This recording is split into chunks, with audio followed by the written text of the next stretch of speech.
সুধী ভক্তবৃন্দগণ, একাদশী ব্রতের কথা শুনো দিয়া মন। বর্তমানে আমাদের ফাল্গুন মাস চলতেছে, আর ফাল্গুন মাসে শুক্লপক্ষে যে একাদশী তার নাম হলো আমলকি একাদশী বা আমর্দকী একাদশী। এই একাদশী ব্রত পড়েছে আগামী 14ই ফাল্গুন 1432 বাংলা শুক্রবার।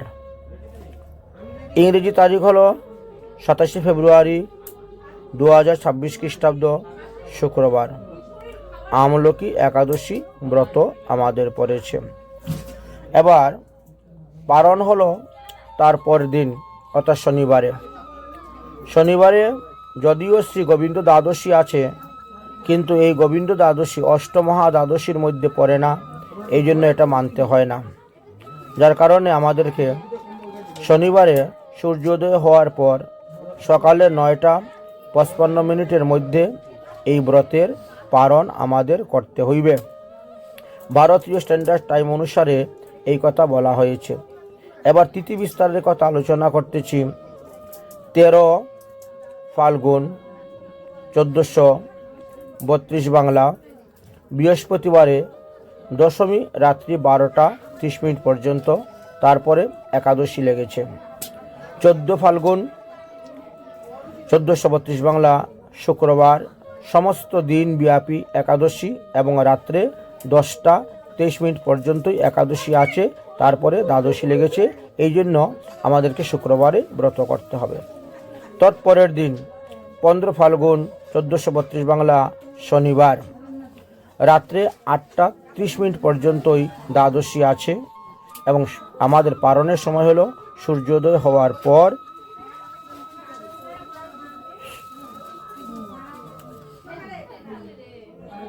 9টা 55 মধ্যে ব্রতের পালন করতে হবে।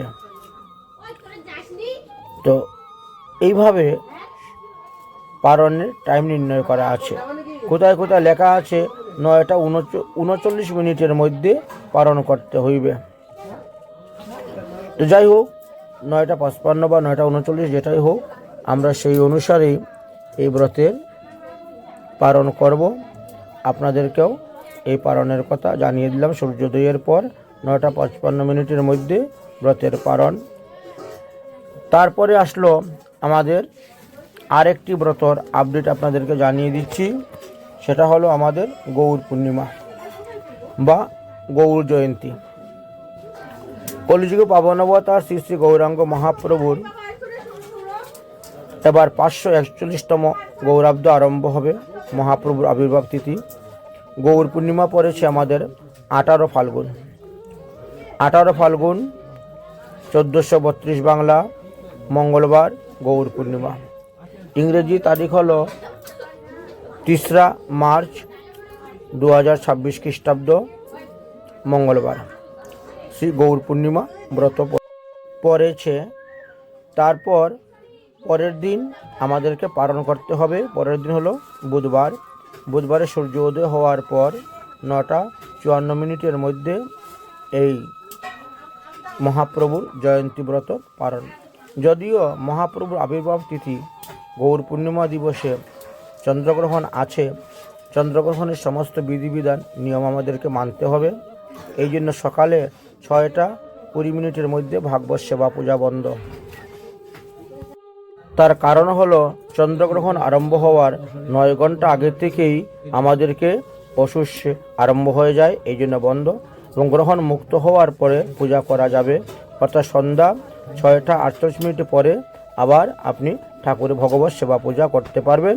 অতএব যারা যারা মহাপ্রভুর অভিষেক করাবেন তারা সন্ধ্যা 6টা 48 পরেই গিয়ে অভিষেক করাবেন, তার আগে অভিষেক করানো যাবে না।